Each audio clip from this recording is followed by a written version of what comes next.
কেন? কারণটা কি? শ্রেষ্ঠ হওয়ার কারণটা কি? দুইটা গুণের সমন্বয় হওয়ার কারণে, দুইটা গুণ তাদের মধ্যে থাকার কারণে তারা সর্বশ্রেষ্ঠ। কয়টা গুণ? আমরু বিল মারুফ ওয়া নাহি আনিল।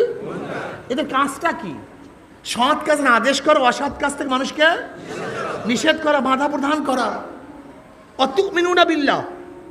এরপর আল্লাহ কি বলেন? আল্লাহর উপরে কি করো? খুব ভালো মতো বুঝবেন, ঈমান তো মুকদ্দম হয় সমস্ত আমলের। ঈমান আছে তো আমল কাজে লাগবে, ঈমান নাই কোনো আমলই কাজে লাগবে না। এখানে তো আমলের কথা আগে আনছেন, ঈমানের কথা পরে আনছেন। কুনতুম খায়রা উম্মাতিন উখরিজাত লিন-নাস তা'মুরুনা বিল মারুফ ওয়া তানহাউনা আনিল মুনকার ওয়া তু'মিনুনা বিল্লাহ। এখানে ঈমানকে পরে নিয়ে আসছেন, আমলকে আগে নিয়ে আসছেন। এর কারণটা কি? এর কারণ সম্পর্কে আপনারা অনেকেই জানেন যে ঈমানের ব্যাপারে আগেকার পরের সমস্ত উম্মাতরা সমান। ঈমানের ব্যাপারে কারোর মধ্যে কোনো পার্থক্য নাই। নবী আদম থেকে শুরু করে আমাদের নবী পর্যন্ত, নবী আদমের উম্মাত থেকে শুরু করে আমাদের উম্মতের, আমার নবীর উম্মতের শেষ ব্যক্তি পর্যন্ত সবাই ঈমান এক না ভিন্ন?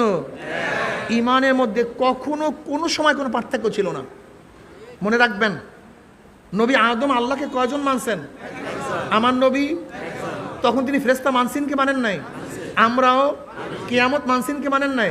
আমরাও মিজান, ফুলসিরাত, জান্নাত, জাহান্নাম আদমও মানছেন, আমরাও। ঈমানের ব্যাপারে কার কোনো পার্থক্য নেই, সবাই ঈমান সমান। কিন্তু শরিয়াত এক না, আমল এক না। সমস্ত নবীদের আমল এক না, শরিয়াত এক না।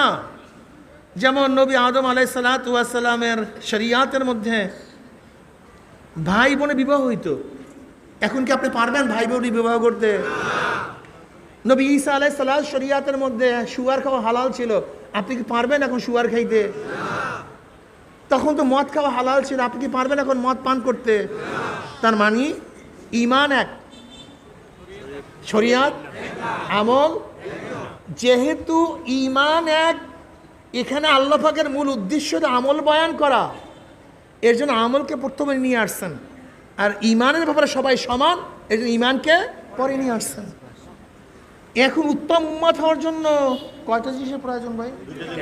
হ্যাঁ, কয়টা জানি বললাম, ভুলিয়ে গেছেন আপনারা, ভুলিয়ে গেছেন সবাই। কি কি জানি বলেন তো? সৎ কাজের আদেশ, সৎ কাজের, সৎ কাজের আদেশ, অসৎ কাজের নিষেধের কারণেই আমরা উত্তম।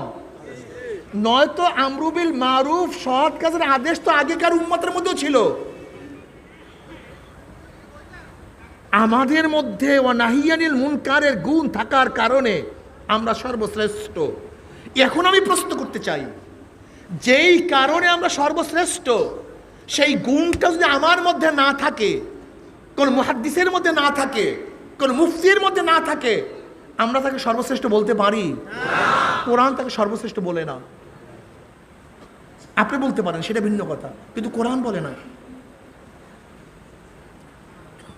এখন আপনি কিভাবে নাহি আনিল মুনকার করবেন?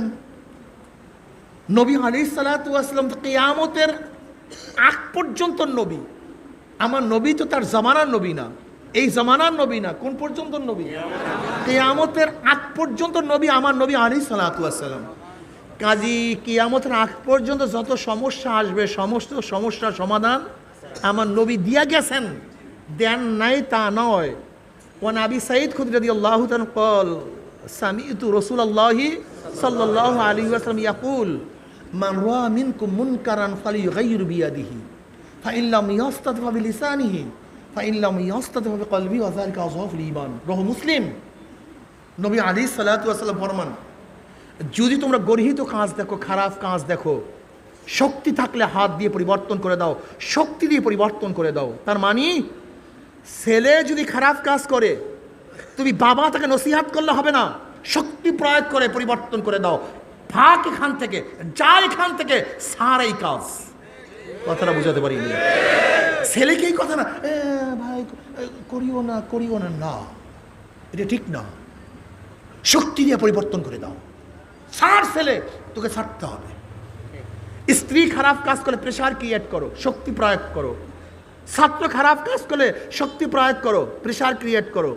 গোলাম খারাপ কাজ করলে মালিক হিসেবে শক্তি প্রয়োগ করো।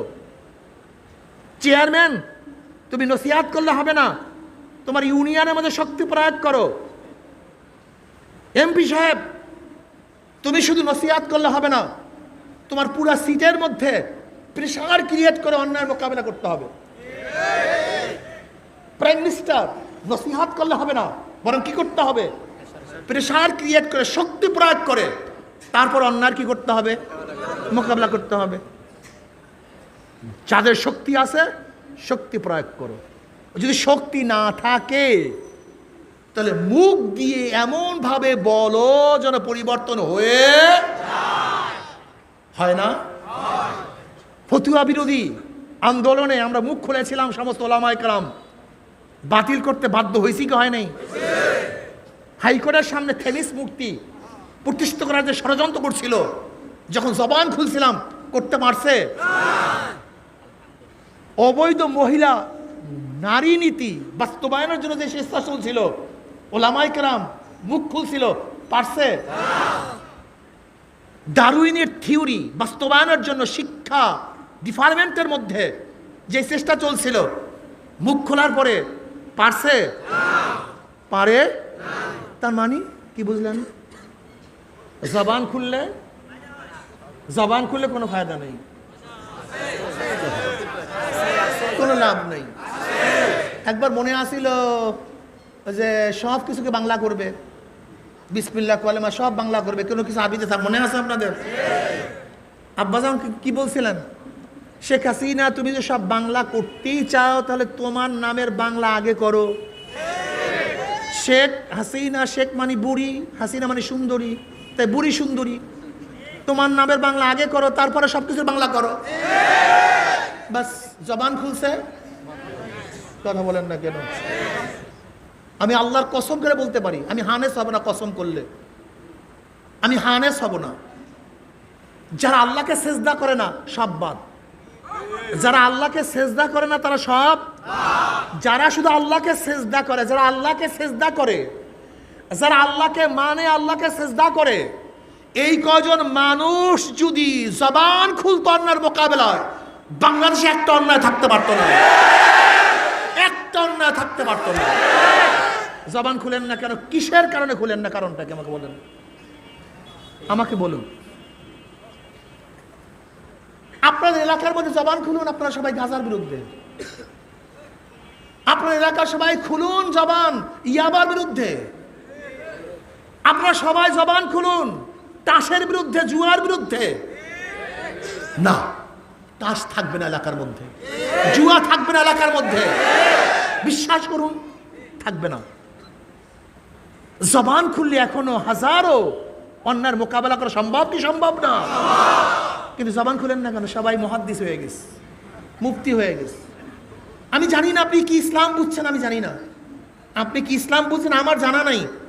আপনি বহুত বড় মুহাদ্দিস, আমাকে 1 কোটি বার পড়াতে পারেন, সেটা ভিন্ন কথা। আপনার এলেম অনেক বড় থাকতে পারে, কিন্তু কোরআনের ভাষায় উত্তম উম্মাত হওয়ার জন্য আল্লাহ পাক যে সিফাত বয়ান করছেন, যে গুণ বয়ান করছেন, সেই গুণ আপনার মধ্যে নাই, সেই গুণ আপনার মধ্যে নেই। আপনি জিহাদের শুধু তর্জমা করছেন কেতাল, কেতালের বাহিরে কোনো জিহাদ নেই। বেশ ভালো কথা, আপনি আপনার উপরে কঠোরতা নিয়ে আসছেন, কোনো সন্দেহ নাই। যদি আপনি জিহাদকে শুধু কেতালই মনে করেন, সমস্যা কি? নেমে যান। কি কথা বলেন না কেন? নেমে পড়ুন, করুন তো একটা কাজ, শুরু করেন। আপনি চরমনাইয়ের উপরে স্কাল তুলেন কেন? চরমনাইকে আপনি ঘৃণা করতেছেন কেন? আপনার ব্যাখ্যা অনুযায়ী তারা যদি গোমরাহ হয়ে থাকে, বেঈমান হয়ে থাকে, মুশরিক হয়ে থাকে, তাহলে তারা তো মুশরিক। মুশরিকদের উপরে তো জিহাদ এমনি ফরজ না। আপনার ফতুয়া অনুযায়ী তারা যদি কাফের হয়ে থাকে, কাফের উপরে জিহাদ এমনি ফরজ না। তা আপনার ফতুয়া অনুযায়ী তার উপরে জিহাদই ফরজ না। মিয়া, জিহাদের জন্য তো ঈমান আছেন, আপনি তো আগে মুশরিক বানায় দিচ্ছেন, তারপর জিহাদ এমনি ফরজ না। যেহেতু আপনি মুমিনে কামেল, জিহাদ আপনার উপরে ফরজ, কেতাল আপনার উপরে ফরজ। আপনি ঘরে বসে বসে কি করতেছেন? ফরজ তরফ করতেছেন।